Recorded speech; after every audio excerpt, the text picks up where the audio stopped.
세상에 참 일어나서는 안 될 사건 사고들이 끊임없이 발생하고 있지만 그 가운데서도 정말 가슴 아프고 어른들을 고개 숙이게 하는 일들이 바로 아동학대 관련 사건들이 아닐까 싶어요.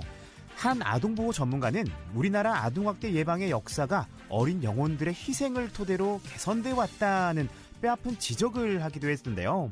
11월 19일 세계 아동학대 예방의 날을 맞아서 우리의 법은 우리 아이들을 얼마나 보호해주고 있는지, 우리 사회가 달라져야 하는 부분은 무엇인지 함께 생각해보는 시간 마련해봤습니다. 하이브리드 라디오를 통해 냉철하지만 따뜻한 법조인의 모습을 보여주고 계신 법무법인 법승의 이승우 대표 변호사 전화로 만나보시죠. 변호사님 안녕하세요. 네, 안녕하세요. 네, 우리 네. 법조계의 국가대표 이승우 변호사님입니다. 예. 지난번에 제가 이렇게 좀 소개를 해드렸던 기억이 나는데 네. 정말 오랜만에 인사드리는 것 같아요. 그동안 어떻게 예. 지내셨어요? 네, 날씨가 사실 좀 추워지긴 했는데요. 열심히 땀 흘려서 뛰어다니고 있습니다. 네. 그 열정적인 목소리가 이 수화기를 넘어 여기까지 좀 에너지가 전달이 되는 것 같은데, 변호사님이 계신 서울도 지금 많이 춥죠? 예, 많이 추워졌고요. 오늘까지 춥고 나서 다시 좀 따뜻해진다고 하니까 기대해보고 있습니다. 네, 알겠습니다. 사실 이렇게 추운 날씨에 아동학대라는 이 가슴 시린 주제를 이야기하게 돼서 조금 안타깝긴 하지만 또 우리가 반드시 짚고 넘어가야 할 문제이기도 하니까 오늘 좀 좋은 말씀 부탁드리도록 하겠습니다. 네. 자, 지난 2021년이었죠. 아동학대 범죄처벌특례법 개정안, 일명 정인이법이 시행이 됐는데 이 관련 법률을 시행하게 된 배경부터 되짚어볼까요? 네, 2013년도 이제 7곡 계모 아동학대 사망 사건이 있었고요. 네. 또 울산에서도 아동학대로 이제 사망 사건이 발생되면서 아동학대 처벌 특례법이 이제 제정이 됐습니다. 네. 자, 정인이라는 이제 어린아이죠. 아주 어린아이인데 이 어린아이가 이제 8개월째에 입양이 됐습니다. 네. 그런데 장기간 거의 한 8개월 정도의 장기간의 학대를 받았고 16개월밖에 안 된 어린 나이에 외력, 그러니까 외부의 어떤 충격, 복부 손상으로 사망했다라고 했는데, 네네. 이 아이 이제 사체 해부를 해보니까요, 후두부, 쇄골, 대퇴골, 그러니까 머리하고 이런 골절이 굉장히 심각하게 있었다. 그리고 장 간막, 장하고 간 사이 막이 있거든요. 네네. 이게 이제 출혈이 발생했다. 이게 터졌다는 얘기인 거죠. 네. 소장, 대장, 파열, 췌장이 절단됐다. 그러니까 장이 끊어지는 그런 고통을 겪었다는 얘기입니다. 네, 이렇게 되니까 국민적 공분이 생겼습니다. 아니 16개월 된 애가 뭘 이렇게 잘못을 했다고. 그러니까요. 네, 이렇게 돼서 국회를 대대적으로 압박을 했고 법이 개정되기에 이르렀습니다. 네, 정말 말씀해 주신 것처럼 외력, 그러니까 이제 폭력에 의한 또 사망인 거잖아요. 그렇습니다. 그때 사건이 또 떠오르니까 정말 또 이렇게 막 머리가 지근지근 아파하면서 화가 좀 나려고 하는데, 네. 정말 국민적 공분을 샀던 이 사건을 계기로 관련 법이 개정이 된 거잖아요. 그렇습니다. 기존의 법률안과 비교했을 때는 어느 정도나 이 처벌이 강화된 걸까요? 네, 이제 2021년도 3월에 이제 개정이 이루어졌는데요. 그 전에 있었던 법률에도 아동학대 치사죄는 있었습니다. 네. 그래서 5년 무기징역 또 이렇게 사형에 선고할 수 있게끔 되어 있었는데요. 네. 여기에 더해져서 아동학대 살해죄가 이제 규정이 추가가 됐고요. 아동학대 살해죄가 좀 뭔 차이가 있느냐 이렇게 보실 수 있겠지만 고의적인 살인으로 나간 범죄에 대해서 그냥 일반 살인죄가 아니라 아동학대 살해죄를 적용할 수 있다. 이렇게 되는 겁니다. 그래서 결국은 7년 이상의 징역 또는 사형, 무기징역형 처벌이 가능하도록 처벌 형량과 제명이 상향 개정됐고요. 아까 제가 잠깐 잘못 말씀드렸는데 네. 치사죄에는 무기징역까지만 선고할 수 있게끔 되어 있습니다. 그러니까 결국 7년 이상의 징역과 사형이 추가돼서 가중처벌할 수 있게끔 법이 변경됐다라는 겁니다. 7년과 사형이 좀 추가되었다. 그럼 변호사님, 제가 이거 좀 궁금해서 여쭤보는 건데, 치사죄에 지금 살인죄가 추가가 된 건가요? 그렇습니다. 별도의 처벌 규정으로 두 개의 규정이 각각의 구성 요건으로 병렬되어 있습니다. 그렇다고 하면 이 치사죄와 살해죄의 차이가 어떻게 되는 걸까요? 살해죄와 관련돼서는 처음부터 아이를 좀 계획적으로 또는 죽어도 상관없다. 이런 형태로 이제 공격하는 학대 행위가 됐을 때가 살해죄에 해당된다라고 볼 수가 있고요. 네네. 치사죄는 죽을지까지는 정확히 몰랐어요. 또는 죽을 거라고까지는 기대를 안 했습니다. 그랬는데 결과적으로는 아이가 사망하게 된 결과적 가중범이라는 표현을 쓰는데요. 네네. 이 고의적으로 한 경우까지도 포함을 시켜서 그때는 아동학대 살해죄로 강력하게 처벌하겠다라는 의지가 반영된 법률입니다. 어떻게 보면 이 학대의 또 목적이 조금 더 좀 중요한 게 될 것 같거든요. 그렇습니다. 사실 여전히 우리 사회의 아동학대는 끊이질 않고 있어요. 너무 속상한 네네. 이야기인데 또 오히려 더 잔혹해지고 있다는 비판까지도 나오고 있거든요.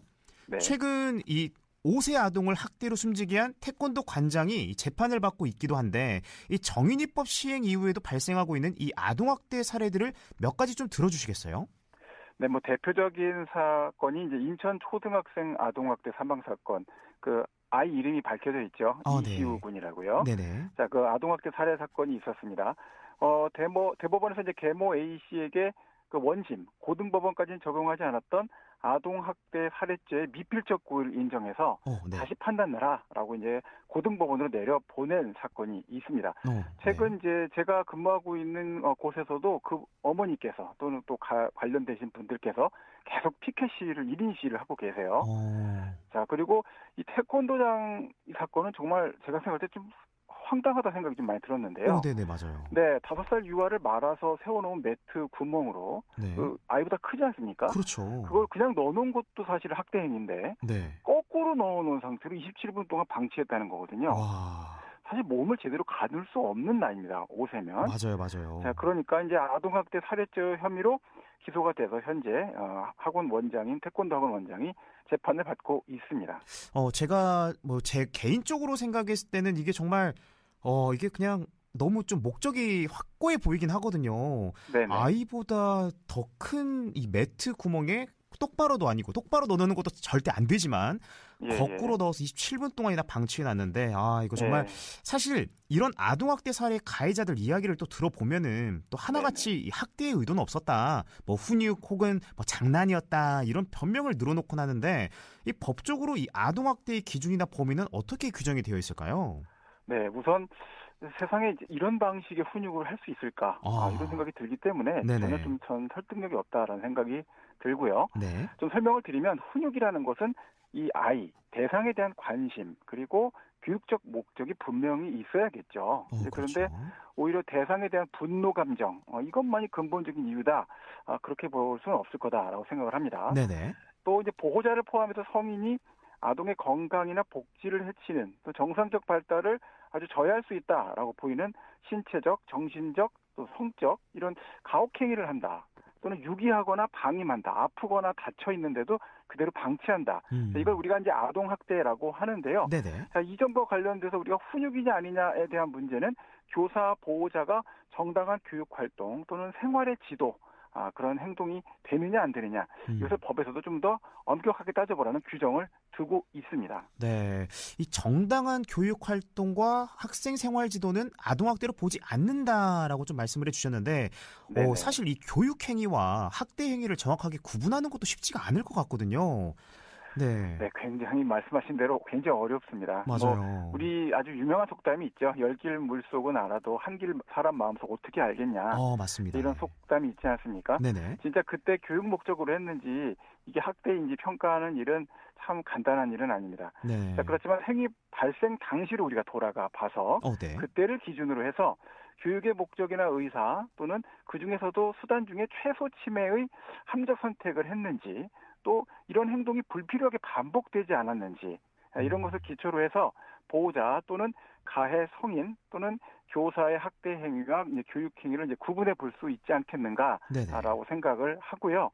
자, 다만 이제 다수의 학생을 지도 인솔하는 교육 현장에서는 아마 가정에서 이렇게 소수 또는 한 명 이렇게 개별적인 지도를 하는 것과는 좀 다른 그런 부분이 좀 존재하긴 할 겁니다. 그렇지만 교사가 학생에 대해서 어떤 분노 감정을 표출하고자 교육 행위를 빙자해서 어떤 행동을 하는 것은 금지돼야 되겠습니다. 맞습니다. 그런데 변호사님, 이게 참 안타까운 현실인데 이 아동학대 가해자의 85% 정도가 가정에서, 그러니까 부모에 의해서 이루어지고 있다는 사실이 또 여러 데이터를 통해 나타나고 있잖아요. 그렇다 보니까 이 아동학대 사실이 이 집안 바깥으로 드러나기가 어려운 한계도 있을 것 같거든요. 네, 그렇습니다. 가정은 완벽한 밀실입니다. 그렇죠. 네, 그리고 이제 아동학대에 대항할 수 없는 아이들, 대체로 자기 부모를 전적으로 의지해야 되는 어린 아이들인데요. 이제 이런 아이의 그 좁은 경험, 아주 무섭고 고통스럽고, 그렇지만 오로지 그 부모만을 의지해야 되는 또 그런 부모라도 사랑을 받고 싶고 인정받고 싶어하는 그런 욕구를 갖는다는 겁니다. 네. 자 그러다 보니까 내가 잘하면 엄마 아버지 학대가 멈출 거다. 이런 희망을 계속 갖고 있죠. 자 그러다 보니까 가정 내의 아동 학대는 말씀하신 것처럼 잘 드러나기 어려운 심리적, 물리적 밀실 구조를 갖는 겁니다. 네, 아동학대에 대한 이야기를 계속 나누고 있다 보니까 점점 막 몸이 좀 뜨거워지는 것 같거든요. 이렇게 네네. 이야기만 들어도 자꾸 좀 화가 나는 것 같은데 그렇다면 변호사님, 네. 우리 주변에서 이 발생하는 아동학대를 내가 이 직간접적으로 인지하게 되었을 때 일단은 이게 신고를 하는 게 바람직한 행동이겠죠? 네, 그게 바람직하신 행동이고요. 네네. 자, 구체적인 아동학대 정황, 폭력, 폭언, 방치 같은 것들을 이제 발견하셨다면 특히 그 중에서 이제 법적으로 신고 의무자에 해당되시는 분들이 있거든요. 네. 그러면 반드시 이제 그 의심이 있을 경우에 그때는 아동보호 전문기관 또는 수사기관에 신고를 하셔야 됩니다. 그럼 이제 과태료가 나오게 되거든요. 네네. 자, 그런데 이제 신고 의무자분들 얘기를 좀 들어보니까 네. 그 중에서 특히 교사와 학교 관계자분들이 굉장히 많이 이제 그런 사건들을 접하게 되는데 네. 익명성이 안 지켜진다. 그리고 보복에 대한 두려움이 있다. 그리고 이제 이걸 실제로 이제 EBS에서 교사 노조 연맹과 함께 교사 한 350분에 이렇게 여쭤봤어요. 네네네. 그랬더니 아동학대 정황을 본 교사들 중에 한 10명 중에 6분 정도나 신고를 안 했다 이렇게 익명으로 답변을 했습니다. 60% 그래서 정도네요. 그 이유를 제가 좀 찾아보니까 신고해도 아동이 실질적인 보호를 못 받을 것 같아서라는 답도 있었고 네네. 보호자의 사적 보복이 두려워서라는 응답이 많았습니다. 이런 문제는 우리가 사회적으로 좀 근본적인 해결을 해야 할 것 같습니다. 네, 변호사님 말씀처럼 이 아동학대 신고 의무와 관련해서도 근본적으로 좀 사회가 해결해야 할 부분들이 있는 것 같습니다. 그리고 최근 언론을 통해 접한 아동학대 관련 뉴스 가운데서요, 이 초등학생 자녀가 집을 방문한 손님에게 인사를 하지 않았다는 이유로 절을 해라 라고 윽박지른 부모에게 실형이 선고된 사례가 있었는데 이런 정서적 학대에 대한 처벌도 갈수록 엄격하게 이루어지고 있는 것 같거든요. 어떨까요? 네, 우리가 이제 감정이나 정서의 어떤 학대 행위에 대해서 점점 더 예민하게 반응할 수 있는 그런 사회를 만들어가고 있지 않습니까? 그렇죠. 자, 그런 반면에 또 정서적 학대 행위와 관련된 판단은 이게 지표가 좀 불분명한 부분들이 있어서 사회적으로는 사실 판단에 여러 가지 부담을 가중시키는 부분도 있기는 합니다.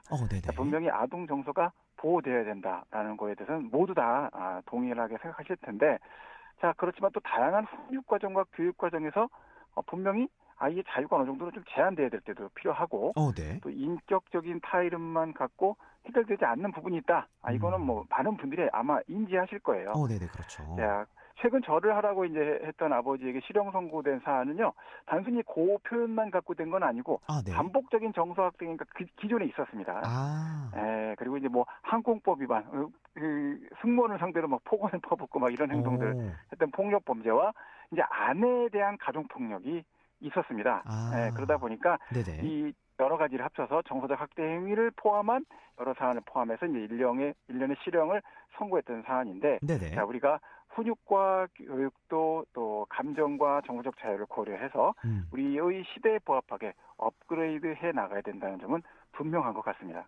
네, 사실 어찌됐든 과거에 비하면 이 아동학대 처벌이나 인식이 강화를 되고 있어요. 각오를 되고 있지만 그렇습니다. 여전히 우리나라의 아동학대 관련 처벌이 너무 약하다는 지적도 계속 나오고 있거든요. 이 부분에 대해서 우리 변호사님께서 어떻게 생각하실까요?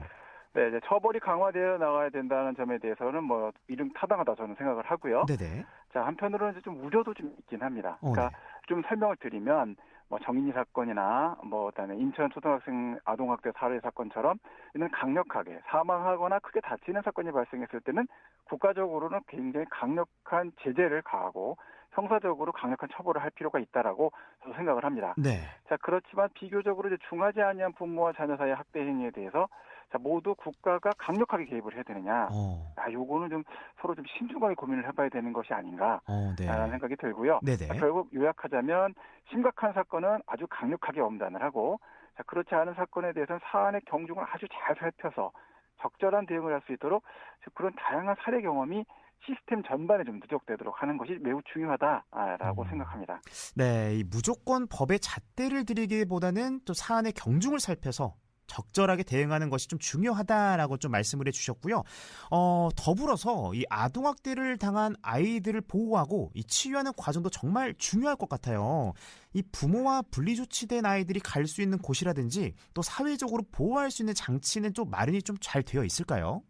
네, 이제 아까 그 선생님들 얘기를 잠깐 드렸었죠. 네네네. 신고를 해야 되나? 의무는 있는데 신고하기를 주저한다는 게 10분 중에 6분이다. 이렇게 말씀을 드렸죠. 네네. 자, 이제 분리가 돼도 이 복잡한 문제가 발생하게 됩니다. 유아다. 그러면 사실 혼자서 뭔가를 할 수가 없잖아요. 네, 그러니까 그렇죠. 성인들은 적극적인 돌봄이 필요한 것이 분명하고요. 또 초등학생이다, 중학생이다라고 하더라도 아직 미성년자들이고, 그러다 보니까 가정에서는 본래 제공했어야 될 여러 가지 학습적인 지도, 그리고 그거 그렇게 하면 안 돼. 사회에서는 그런 거 허용하지 않아. 이런 또 훈육도 사실은 적절하게 이루어져야 됩니다. 자, 이렇게 물적, 인적 시설이 충분하냐? 이렇게 물어보시면 그렇지는 않다라고 말씀드릴 수밖에 없습니다. 다수의 이제 분리 위탁된 청소년들이 또 함께 존재하게 되면 무슨 문제 있겠습니까? 서로 간에 좀 뭔가 규율이 없겠죠. 그렇죠. 또래 폭력 문제가 또 생깁니다.